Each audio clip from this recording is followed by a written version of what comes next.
नमस्कार दर्शक मित्रों, मैं हूं दिया खटवानी और स्वागत है आपका के न्यूज में। चले गौर करते हैं आज के मुख्य समाचारों पर। कोरोना का कहर देश के हर राज्य में पसरता जा रहा है। कई राज्यों के मुख्यमंत्री भी इस खौफनाक वायरस की चपेट में आ चुके हैं, जिनमें उत्तर प्रदेश के सीएम योगी आदित्यनाथ और कर्नाटक के मुख्यमंत्री बीएस येदियुरप्पा आदि शामिल हैं। इस लिस्ट में अब राजस्थान के मुख्यमंत्री अशोक गहलोत का नाम भी जुड़ गया है। वह सभी संक्रमित हो गए हैं। उन्होंने खुद ट्वीट करके इस बात की जानकारी दी।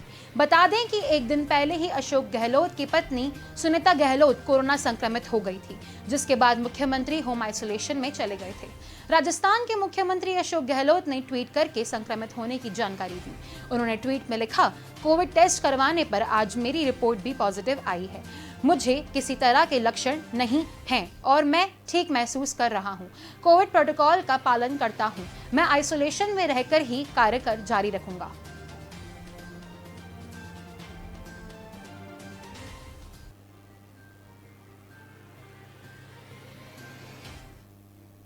यह खबर उन सभी लोगों के लिए है जो कोरोना से लड़ रहे हैं। क्या आप सोच सकते हैं कि 60% लंग्स में इन्फेक्शन हो चुका है और कोई लक्षण नहीं हो? ऐसा हुआ इंदौर में विजयनगर थाना प्रभारी तहजीब काजी के साथ। उन्हें खुद पता नहीं चला कि ड्यूटी के दौरान के कब इन्फेक्शन हो गया है। वे सिर्फ ड्यूटी करते रहे, सिटी स्कैन करवाया तब पता चला।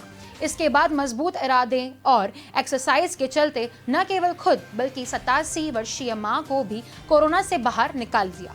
जानकार आश्चर्य हो गया कि वे अस्पताल में हाथों में निड़त लगी रहने के बावजूद एक्सरसाइज करते रहे। घटना विजयनगर इलाके की है। यहाँ कोरोना के वेस्ट को ले जा रही गाड़ी और ऑटो भीड़ चुकी।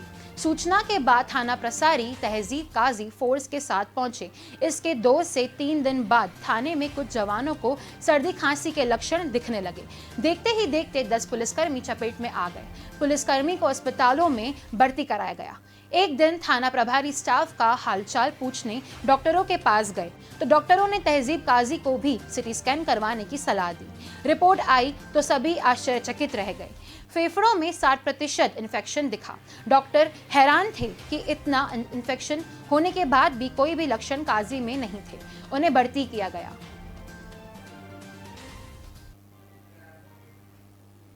कोरोना महामारी जैसी आपदा में भी कई लोग अवसर तलाश रहे हैं और सरकार इनकी मनमानी पर अंकुश लगने के लिए आदेश भी जारी कर रहे हैं।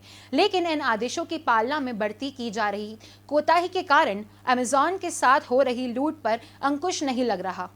एम्बुलेंस ड्राइवरों की लूट व मनमाने करवाए वसूली की शिकायत को लेकर परिवहन विभाग ने किराया राशि निर्धारण कर दी। लेकिन अजमेर में अब भी एम्बुलेंस चालकों पर इस आदेश का कोई असर नहीं है।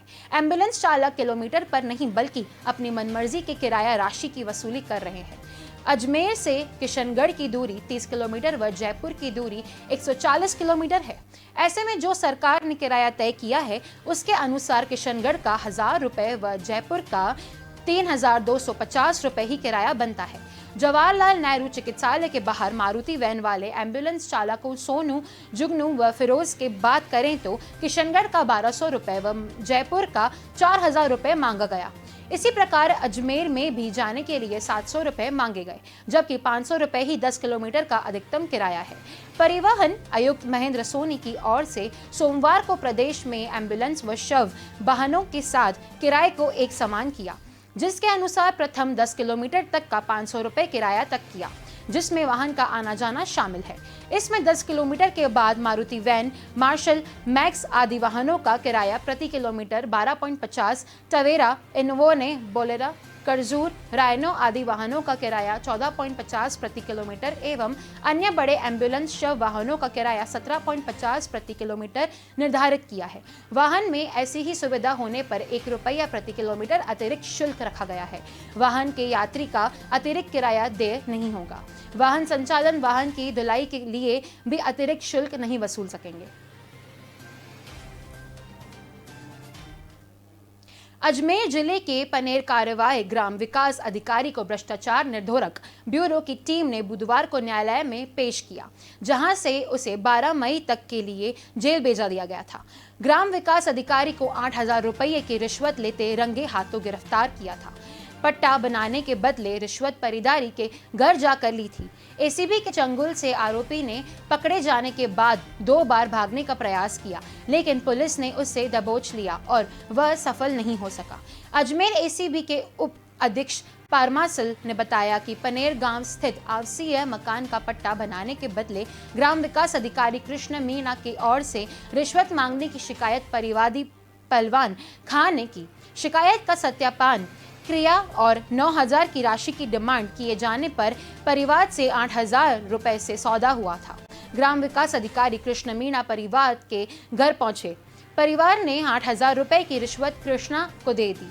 पहले से वहां मौजूद एसीबी की टीम ने तुरंत कृष्णा मीणा को गिरफ्तार कर लिया। इस दौरान आरोपी ने भागने की कोशिश की, लेकिन वह असफल रहा। बाद में एसीबी आरोपी को लेकर रूपनगर थाने पहुंचा, जहां भी उसने भागने का प्रयास किया, लेकिन वह असफल रहा। बुधवार को उसे अजमेर न्यायालय में पेश किया, जहां से उसे 12 मई तक के लिए न्यायिक असीभर्ता में भेजा गया था। गौरतलब है कि ग्राम विकास अधिकारी कृष्ण मीणा के पास ग्राम पंचायत पनेर का अतिरिक्त कार्यभार था। मूल चार्ज ग्राम पंचायत जजोस्ता रहा।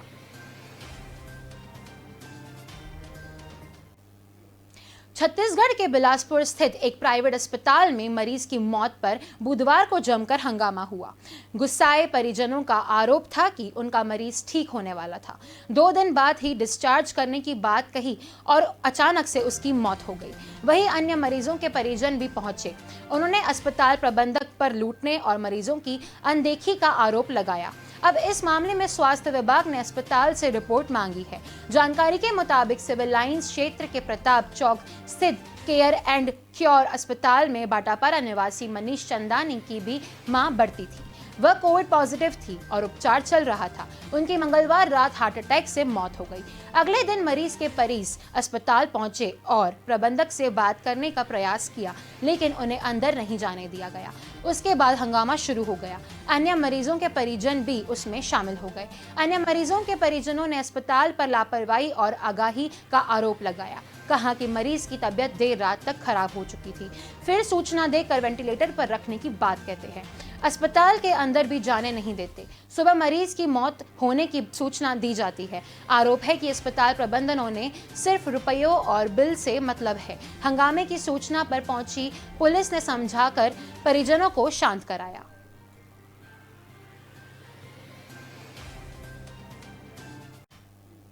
चलिए वक्त हो चला है छोटे से ब्रेक का। जल्द मिलेंगे इस ब्रेक के बाद। तो शेफ, टेस्टी समोसे के बाद अब पनीर लबाबदार की बारी। अरे हेली जी, हर डिश में एक ही मिर्च। हाँ, मैं तो गजानन तेजालाल समोसे या किसी भी खाने को तीखा बनाने के लिए एकदम बढ़िया है, मगर पनीर में रंग रूप और कम तीखेपन के लिए हमें चाहिए गजानन कुमठी लाल मिर्च। जैसे दाल फ्राई में तीखेपन और रंग रूप का बैलेंस चाहिए, तो उसमें लगेगी गजानन रेशम लाल मिर्च। पर मेरे बच्चों को तो सादी सी भिंडी पसंद है। तो रोज के खाने के लिए गजानन प्रीमियम मिर्च। शुद्धता और स्वाद को ध्यान में रखकर गजानन ने तैयार की है विभिन्न मिर्च। अरे वाह शेफ, आप तो मास्टर हैं। तेजालाल, कुमठी लाल, रेशम लाल और प्रीमियम मिर्च के साथ गजानन है हर मिर्च का मास्टर। Welcome back. चलिए गौर करते हैं आगे के समाचारों पर। रतलाम में देर रात ऑक्सीजन को लेकर हाहाकार मच गया। ऑक्सीजन की कमी से जूझ रहे रतलाम में निजी अस्पतालों में ऑक्सीजन खत्म होने के हालात बनने पर आयुष ग्राम कोविड केयर सेंटर के बाहर मरीजों के परिजनों का जमवाड़ा हो गया। ऑक्सीजन की कमी होने में सच्ची अफरा तफरी के बीच परिजनों ने आयुष ग्राम अस्पताल के बाहर हंगामा कर दिया। ऑक्सीजन की कहीं से भी व्यवस्था नहीं होते देख रातों बिखरते हुए परिजनों ने प्रशासन और अस्पताल प्रबंधन से ऑक्सीजन उपलब्ध करवाने की गुहार लगाई। दरअसल बुधवार शाम से ही रतलाम जिले में ऑक्सीजन की कमी की खबरें सोशल मीडिया पर चलने लगी। रतलाम के निजी अस्पतालों में ऑक्सीजन खत्म होने लगी तो आयुष ग्राम कोविड केयर सेंटर के संचालन डॉक्टर राजेश शर्मा ने सोशल मीडिया पर पोस्ट लिखकर लोगों से माफी मांगते हुए अपनी हार मानने और प्रशासन के ऑक्सीजन सिलेंडर उपलब्ध करवाने की मांग की, जिसके बाद आयुष ग्राम के बाहर परेशान परिजनों का जमवाड़ा हो गया। परेशान परिजनों का अस्पताल प्रबंधन से ऑक्सीजन सिलेंडर की व्यवस्था करने या मरीज को कहीं और शिफ्ट करने की बात कही। इसके बाद हताश परिजनों ने निजी अस्पताल के बाहर हंगामा कर दिया। अलीराजपुर से अपने परिजन के उपचार के लिए यहां आई हुई एक युवती फफक कर रो पड़ी और ऑक्सीजन सिलेंडर की व्यवस्था के लिए अस्पताल प्रबंधन और प्रशासन से गुहार लगाई रही। बहरहाल जिले में ऑक्सीजन की कमी को लेकर प्रशासन के अधिकारी भी ऑक्सीजन की व्यवस्था के लिए रात भर जुटे रहे, लेकिन रतलाम मेडिकल कॉलेज सहित शहर के निजी अस्पतालों में ऑक्सीजन का संकट अब भी बना हुआ है।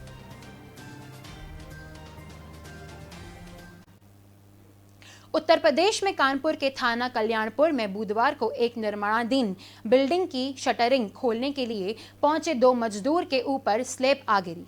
सूचना पाकर पहुंची पुलिस ने दोनों मरीजों को मलबे के नीचे से निकालकर अस्पताल पहुंचाया, लेकिन एक की मौत हो गई, दूसरे का इलाज चल रहा है। एसीपी अभिषेक कुमार अग्रवाल ने थाना प्रभारी कल्याणपुर को पूरे मामले की जाँच करने का आदेश दिया है। कल्याणपुर थाना क्षेत्र में एम ब्लॉक तिकोनाया पार्क स्थित एक बिल्डिंग के कुछ हिस्से में नई स्लैब डाली गई थी। सुबह लगभग 11 बजे धानीखेड़ा निवासी शिवम कुशवाहा और बेखटपुर बिठूर निवास आशा शटरिंग खोलने के लिए पहुंचे थे। उन्होंने शटरिंग खोलने का काम शुरू किया था कि अचानक से दोनों के ऊपर स्लैब आ गिरी। शिवम और आकाश दोनों स्लैब के नीचे दब गए। यह देख मिस्त्री नन्हे ने शोर मचाकर अस्पताल के लोगों को मदद के लिए बुलाया और पुलिस को सूचना दी। मौके पर पहुंची पुलिस ने राहत बचाव कार्य जारी करते तत्काल हायड़ा गहरी सहित मौके पर बुलवाया। पुलिस ने कई मशक्कत के बाद घायलों को बाहर निकालकर इलाज के लिए हेल्थ अस्पताल भेजा, जहां डॉक्टरों ने शिवम को मृत घोषित कर दिया। वहीं आकाश का इलाज जारी है, उसकी हालत अभी गंभीर बनी हुई है। हादसे की सूचना पाकर परिजन मौके पर पहुंचे और शिवम को मृत देखकर बदहवास हो गए और रोना पीटना शुरू कर दिया।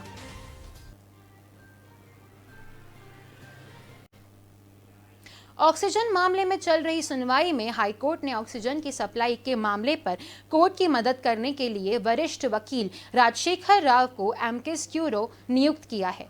जस्टिस विपिन सांधी की अध्यक्षता वाली बेंच ने आज दिल्ली सरकार को निर्देश दिया है कि ऑक्सीजन को लेकर दिल्ली में उत्पन्न हुई स्थिति संभालने के लिए सोना के उपयोग पर विचार करें। इसके साथ हाईकोर्ट ने शवों का ट्रांसप्लांटेशन एम्बुलेंस के बजाय डीटीसी के बसों से करने के आदेश दिए हैं। हाईकोर्ट ने दिल्ली सरकार का निर्देश दिया है कि एम्बुलेंस ने शवों का परिवहन नहीं करने पर विचार करें। इसके साथ ही हाईकोर्ट ने कहा कि अस्पतालों की जरूरत और उनकी बेड की क्षमता के मुताबिक मेडिकल ऑक्सीजन का आवंटन किया गया है। कोर्ट ने दिल्ली सरकार की रिपोर्ट पर गौर किया, जिसमें कहा गया कि 48 अस्पताल लिक्विड ऑक्सीजन और बाकी अस्पताल सिलेंडर का इस्तेमाल करते हैं। सिलेंडर इस्तेमाल करने वाले अस्पतालों को जो रिफिलर आवंटित किया गया है, उनसे वे ऑक्सीजन सिलेंडर लें। ऑक्सीजन सप्लाई को लेकर दिल्ली हाईकोर्ट में बुधवार को सुनवाई के दौरान दिल्ली सरकार ने कहा कि हर अस्पताल को ऑक्सीजन रिफिलर व लिंक रिफिलर से जोड़ा जाएगा, जिससे एक की क्षमता खत्म होने पर दूसरा काम आ सके। दिल्ली सरकार ने कहा है कि इसके लिए हेल्पलाइन नंबर भी जारी करेगी और इस सिस्टम को अगले 24 से 48 घंटों में लागू करेगी। दिल्ली में तेजी से फैल रही कोरोना संक्रमण के कारण ऑक्सीजन, बेड, दवा किल्लत को लेकर प्रदेश कांग्रेस के अध्यक्ष चौ अनिल कुमार राष्ट्रपति रामनाथ कोविंद को पत्र लिखकर दिल्ली में तुरंत राष्ट्रपति शासन लगने की मांग की है। प्रदेश कांग्रेस अध्यक्ष ने कहा है कि दिल्ली सरकार वैश्विक आपदा के समय अपने संवैधानिक कर्तव्यों के निर्वहन में पूर्णतः विफल करे चुके, इसलिए दिल्ली में राष्ट्रपति शासन जरूरी है। अनिल कुमार ने राष्ट्रपति की पत्र के माध्यम से मांग करते हुए कहा कि दिल्ली के कई दिनों से सामान्य नागरिक अस्पताल में भर्ती न होने पाने पर, ऑक्सीजन की उपलब्धि न हो पाने पर कारण मरीज तड़प कर मौत का कारण बन रहे हैं। अनिल कुमार ने कहा कि इस वैश्विक आपदा के प्रबंधक में राज्य सरकार का कार्यलाभ पूर्णतः और जिम्मेदारियों को लापरवाही वाला रहा है। दिल्ली सरकार ने अपने झूठ प्रचार और प्रसार पर करोड़ों रुपए विज्ञापन पर तो खर्च किए, लेकिन महामारी से निपटने की कोई तैयारी नहीं की। उन्होंने कहा कि राष्ट्रीय राजधानी क्षेत्र दिल्ली में नागरिक चिकित्सालय व्यवस्थाओं के अभाव में जनता सड़कों पर कानून तोड़ने को विवश में है, जबकि ऑक्सीजन, गैस और दवाइयों की कालाबाजारी हो रही है। सरकार हाथ पे हाथ रखकर बैठी हुई है।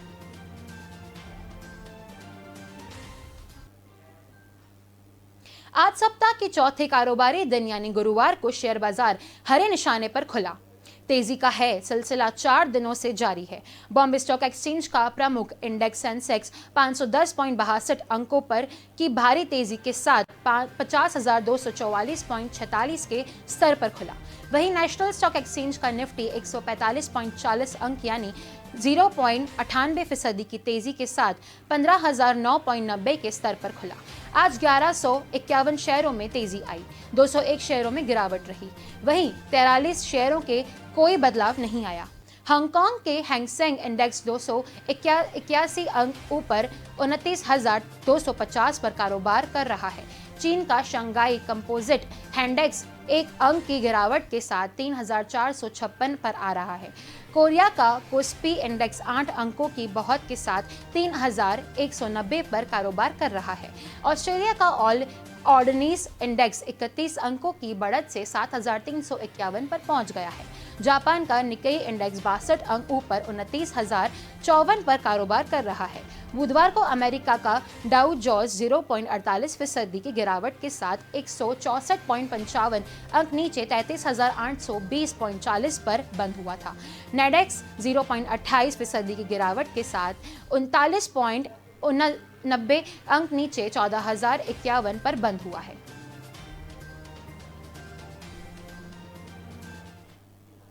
चलिए वक्त हो चला एक छोटे से ब्रेक का, जल्द मिलेंगे इस ब्रेक के बाद। जीवन एक संघर्ष है और इस संघर्ष में हम अकेले हैं। मुश्किलों से, रुकावटों से लड़ना संघर्ष है।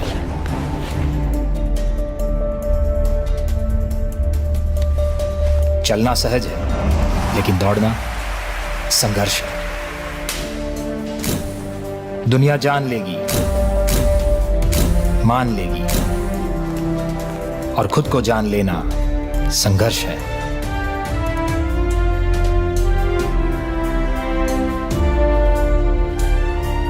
हर कठिन रात के बाद सुबह की तैयारी संघर्ष है। और मेरे हर उस पल के संघर्ष का साथी है जीवराज 9।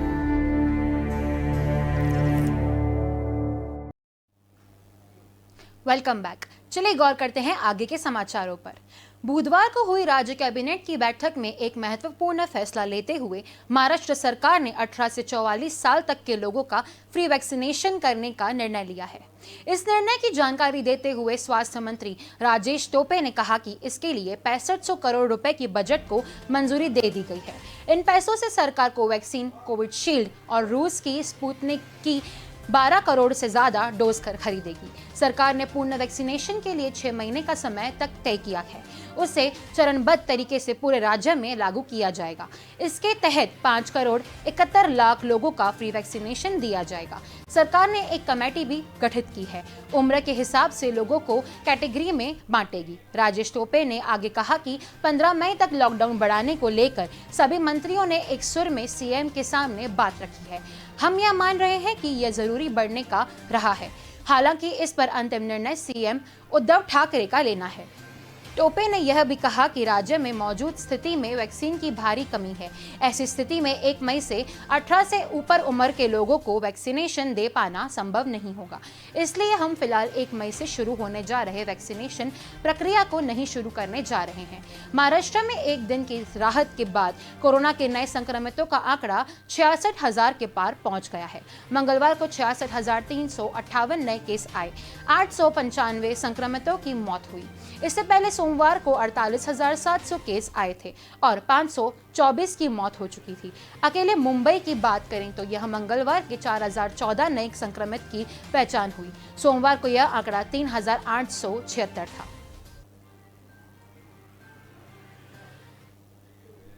पंजाब के बठिंडा जिले में गुरुवार तड़के भीषण अग्निकांड हुआ।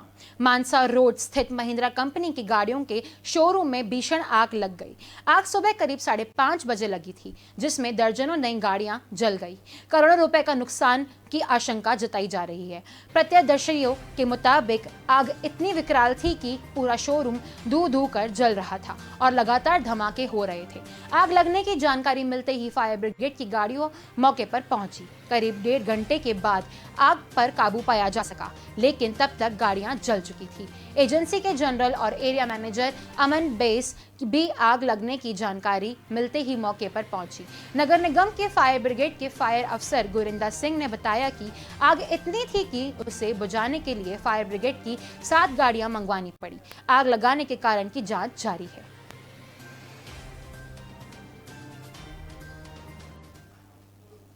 वडोदरा में अलकापुरी अंडरपास में शॉर्ट सर्किट से बुधवार शाम के करीब 4:45 बजे भीषण आग लग गई। देखते ही देखते आग की लपटों में आसपास की झाड़ियों और पेड़ों को अपनी चपेट में ले लिया और लिफ्ट विकराल होते हुए स्टेशन ने प्लेटफॉर्म नंबर 1 तक पहुंच गई है, जिसके चलते प्लेटफॉर्म खाली करवा लिया है। वहीं स्टेशन को शहर से जोड़ने वाली सड़कों बंद करके दिए गए हैं। फायर ब्रिगेड की दर्जनों गाड़ियां आग बुझाने में लगी हुई है। खबर लिखे जाने तक आग पर काबू नहीं पाया जा सका था।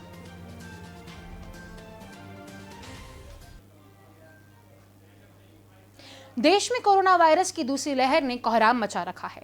कई दिनों में प्रतिदिन 3.5 लाख से अधिक कोरोना केस मिल रहे हैं। लगातार कोरोना मरीजों और कोविड से होने वाली मौतों में बढ़ोतरी ने दहशत पैदा कर दी है। महामारी के कहर से स्वास्थ्य व्यवस्था पूरी तरह लड़खड़ा गई है। अस्पताल ऑक्सीजन, दवाओं और चिकित्सा उपकरणों की कमी का सामना कर रहे हैं। संकट के समय में करीब 20 देश भारत की मदद कर रहे हैं। देश में पिछले 24 घंटे में रिकॉर्ड 3.80 लाख के करीब नए कोरोना मरीज के लिए मिला है। 3,645 से ज्यादा लोगों की संक्रमण से जान गई है।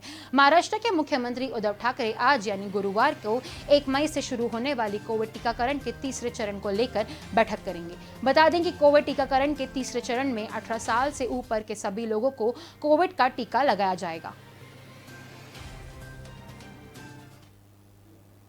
बार काउंसिल ऑफ इंडिया के आदेश के बाद राजद सुप्रीमो लालू प्रसाद यादव सहित जेल में बंद उन सैकड़ों लोगों को राहत मिली है जिन्हें अदालत से जमानत मिल चुकी है। कोर्ट में अधिवक्ताओं के जाने पर रोक की वजह से बेल बांड सहित अन्य कागजी कार्रवाई पूरी नहीं हो पा रही थी।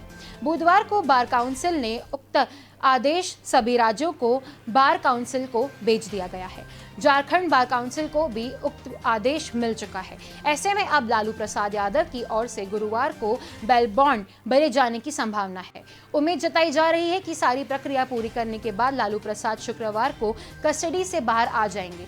बार काउंसिल ऑफ इंडिया ने अपने आदेश में कहा है कि कई राज्यों को बार काउंसिल ने कोरोना संक्रमण को देखते हुए अधिवक्ताओं को अदालती प्रक्रिया में शामिल नहीं होने का आदेश जारी किया है। ऐसे में वैसे लोगों को परेशानी हो रही है जिसे जमानत मिल गई है और बेल बॉन्ड सहित अन्य कागजी कार्रवाई पूरी नहीं होने की वजह से अभी भी वे जेल में ही हैं।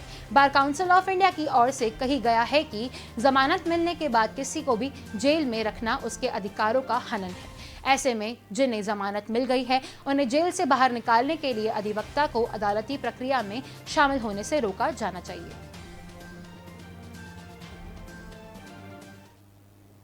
अभी के समाचारों में बस इतना ही। अधिक जानकारी के लिए देखते रहिए के न्यूज़। धन्यवाद।